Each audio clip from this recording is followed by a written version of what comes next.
अस्सलाम वालेकुम and welcome to our channel. आज की इस वीडियो में हम लोग फाइल को और फोल्डर्स को किस तरह से परमिशंस दे सकते हैं इसके बारे में पढ़ेंगे। तो चलें स्टार्ट करते हैं। परमिशंस तीन तरह की होती हैं। एक होती है रीड, एक राइट या फिर एग्जीक्यूटेबल। एग्जीक्यूटेबल परमिशन स्क्रिप्ट्स वगैरह को दी जाती है। तो जहाँ पे भी आप लोगों को आर लिखा हुआ नज़र आए उसका मतलब है रीड, और जहाँ पे भी डब्ल्यू लिखा है उसका मतलब है राइट, और जहाँ पे भी एक्स लिखा है उसका मतलब है एग्जीक्यूटेबल। इसी तरह ही परमिशंस के लेवल्स हैं। जहां पर भी आप लोग परमिशन के लेवल चार तरह के हैं। एक वो जिसने फाइल क्रिएट की है, दूसरा ग्रुप, थर्ड होता है अदर यूजर्स, और फोर्थ है मतलब सबके लिए। तो जहां पे भी यू लिखा है उसका मतलब है फाइल ओनर, और इसी तरह ही जी का मतलब है ग्रुप, ओ का मतलब है अदर यूजर्स, और इसी तरह ए यूज होता है ऑल के लिए। ये आप लोगों को समझने में आसानी होगी इसके ज़रिए से, अगर ये आप इसका स्क्रीनशॉट ले लें और अपने पास इसको सेव कर लें। तो अब हम देखते हैं रियल में कि फाइल्स की परमिशन, किस फाइल या किस फोल्डर को क्या परमिशन मिली है, ये हम किस तरह से देख सकते हैं। आप लोग ls कमांड को जानते हैं। अगर मैं यहाँ पे ls -lhtr करता हूँ तो यहाँ पे ये जो इंफॉर्मेशन आ रही है, यहाँ पे ये हर फोल्डर और फाइल की साथ में परमिशन भी बता रहा है कि किसको क्या परमिशन है। इसको हम ना गूगल में एक पिक्चर के थ्रू देखते हैं। जैसे कि ये एक आपको पिक्चर नज़र आ रही है, इसमें हम इस पिक्चर को देख लेते हैं। इसमें ये जो आपको नज़र आ रहा है इस तरह से, ये आप यहाँ पे देख रहे हैं हर फाइल के साथ ये इसने उसकी परमिशन की इंफॉर्मेशन बताई हुई है। ये परमिशंस क्या क्या हैं इसमें, इस पिक्चर के थ्रू हम देखते हैं। जो फर्स्ट वाला डैश है इसका मतलब है फाइल का टाइप। अगर यहाँ पे ब्लैंक है तो इसका मतलब है ये एक फाइल है। अगर यहाँ पे डी लिखा हो तो इसका मतलब है ये एक डायरेक्टरी होगी। अगर एल लिखा हो तो लिंक होगा। इस तरह से डिफरेंट जोन सी हैं, यहाँ पे टाइप जो भी है फाइल की या फोल्डर की वो बताई जाती है। उसके बाद ये तीन जो हैं ये परमिशंस हैं यूज़र के लिए। आप देख सकते हैं नीचे उसने बताया हुआ है कि जिस यूज़र ने ये फाइल क्रिएट की है, जो उस फाइल का ऑनर है, ये परमिशंस उसकी हैं। तो यहाँ पे ये RWX का मतलब है कि उस यूज़र को रीड, राइट, एग्जीक्यूट की तीनों की परमिशन है। और इसी तरह ही जो नेक्स्ट तीन है वो ग्रुप के लिए है। और ग्रुप का किस तरह से पता लगता है कि वो फाइल किस ग्रुप का, यूज़र किस ग्रुप का पार्ट है। तो आप देख सकते हैं ये फर्स्ट वाली इंफॉर्मेशन जो है ये यूज़र की है, और ये जो सेकंड वाली इंफॉर्मेशन है ये उसका ग्रुप है। तो यहाँ पे ये जो सेकंड नंबर पे जो परमिशंस बताई गई हैं रीड और राइट की, और उसके बाद डैश है। इस डैश का मतलब है कि इसको ग्रुप को रीड की और राइट की परमिशन है, लेकिन इस फाइल को एग्जीक्यूट करने की परमिशन नहीं है। और जो लास्ट पे ये तीन परमिशंस हैं ये परमिशन होती हैं अदर यूजर्स के लिए। तो यहाँ पे वो बता रहा है कि सिर्फ रीड की परमिशन है अदर यूजर्स को, उसके अलावा ना ही कुछ राइट कर सकते हैं ना ही कोई एग्जीक्यूट कर सकते हैं। ये इन परमिशन का फ़ायदा है, आपको रिस्ट्रिक्ट कर सकते हैं आप किसी फाइल के लिए, किसी फोल्डर के लिए।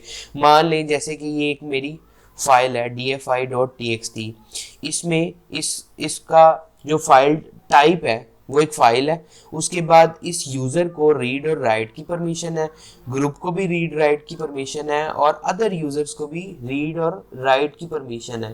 तो अगर मैं चाहता हूँ कि सबके पास सिर्फ रीड की परमिशन हो तो एक कमांड है chmod, वो हम यूज़ करेंगे।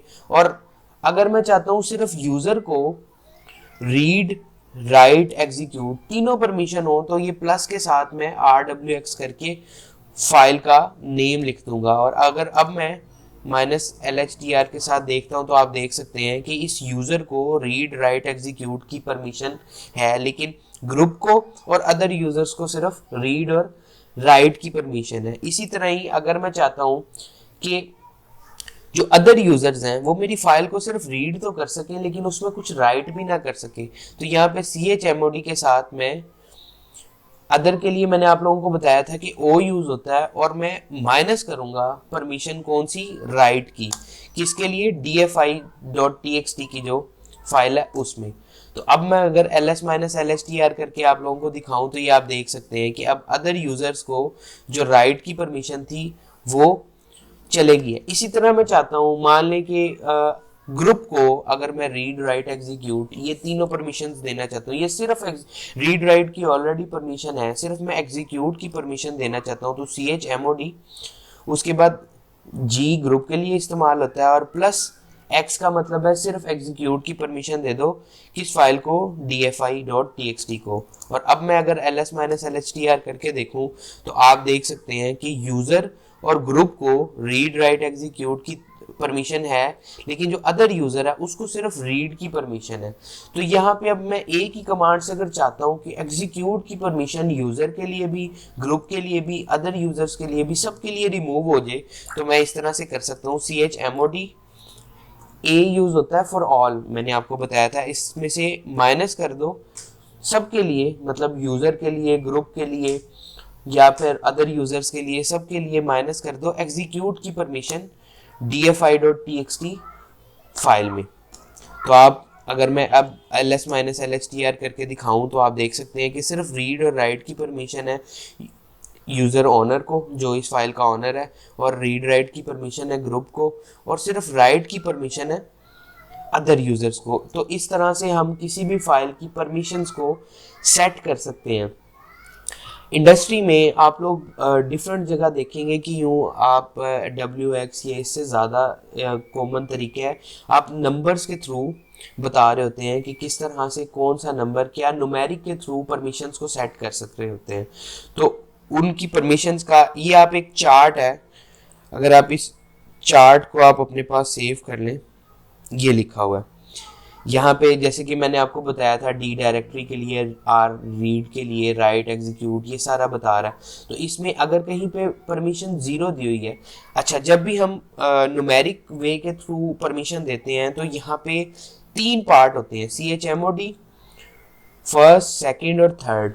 यहाँ पे जो फर्स्ट वाला पार्ट होता है वो यूज होता है यूजर के लिए जो ओनर है, जो सेकंड वाला डैश है वो यूज होता है ग्रुप के लिए, और इसी तरह ही जो थर्ड वाला डैश है वो यूज होता है अदर यूजर्स के लिए। ये डैश एक्चुअली कोई ना कोई न्यूमेरिक वैल्यू होगी। तो यहाँ पे आपको वो पूरा चार्ट बता रहा है, अगर कहीं पे लिखा हुआ है 0 उसका मतलब है कोई भी परमिशन नहीं, अगर 1 लिखा हुआ है तो उसका मतलब है सिर्फ एग्जीक्यूट की परमिशन, अगर 2 लिखा हुआ है तो राइट की परमिशन, अगर 3 लिखा हुआ है तो राइट और एग्जीक्यूट की परमिशन, 4 है तो रीड की, 5 है तो रीड और एग्जीक्यूट की, और 6 है तो रीड और राइट की, 7 है तो सारी परमिशंस। मान लें कि मैं यहाँ पे अगर कर दूं chmod, अगर मैं चाहता हूँ इस यूजर को परमिशन हो रीड राइट एग्जीक्यूट सारी, और उसके बाद जो ग्रुप है मेरा उसको सिर्फ रीड और राइट की परमिशन हो, और इसी तरह जो अदर यूजर्स हैं उनको सिर्फ रीड और एग्जीक्यूट की परमिशन हो, राइट की परमिशन ना हो। तो यहाँ पे मैं फर्स्ट, क्योंकि यूजर को मैं सारी परमिशंस देना चाहता हूँ रीड राइट एग्जीक्यूट की, तो उसके लिए मैं 7 यूज करूंगा। ये आप देख सकते हैं 7 में क्या था कि तीनों परमिशंस अलाउड हैं रीड राइट एग्जीक्यूट की। उसके बाद मेरी रिक्वायरमेंट थी कि मैं जो मेरा ग्रुप है उसको रीड और एग्जीक्यूट की परमिशन हो, राइट की परमिशन ना हो। तो यहाँ पे आप देख सकते हैं रीड और एग्जीक्यूट की परमिशन, लेकिन राइट की परमिशन तो हम क्या नंबर यूज करेंगे, 5। ग्रुप के लिए मैं 5 यूज कर लूंगा। और थर्ड मेरी रिक्वायरमेंट थी रीड और राइट की परमिशन हो लेकिन एग्जीक्यूट की परमिशन ना हो, तो उसके लिए कौन सा नंबर है, रीड और राइट की परमिशन है, एग्जीक्यूट की नहीं, मतलब कि 6। ये कोई भी, अगर मैं चाहता हूँ सिर्फ रीड की परमिशन हो अदर यूजर्स को, ना ही राइट की ना एग्जीक्यूट की, तो मैं 4 यूज कर सकता हूँ। तो यहाँ पे 4 और dfi.txt, इसका मतलब है कि मेरे यूजर को सारी परमिशंस हो, जो ग्रुप है उसको सिर्फ, ये 5 का मतलब था रीड और एग्जीक्यूट की परमिशन हो, और जो मेरे अदर यूजर्स हैं उनको सिर्फ रीड की परमिशन हो इस फाइल के लिए। और मैं एंटर करता हूँ तो अब अगर मैंने ls माइनस lstr करके देखूँ तो ये आप देख सकते हैं कि मेरे यूजर को सारी परमिशन है रीड राइट एग्जीक्यूट की, जो फाइल का ओनर है, और जो दूसरा है ग्रुप है, उसको राइट और एग्जीक्यूट की परमिशन है, और इसी तरह जो थर्ड नंबर पे अदर यूजर्स है उसको सिर्फ रीड की परमिशन है। तो इस तरह से आप न्यूमेरिक वैल्यू के थ्रू भी अपनी फाइल्स और फोल्डर की परमिशन को सेट कर सकते हैं। आज के लिए इतना ही, मिलते हैं नेक्स्ट वीडियो में, तब तक के लिए अल्लाह हाफ़िज़।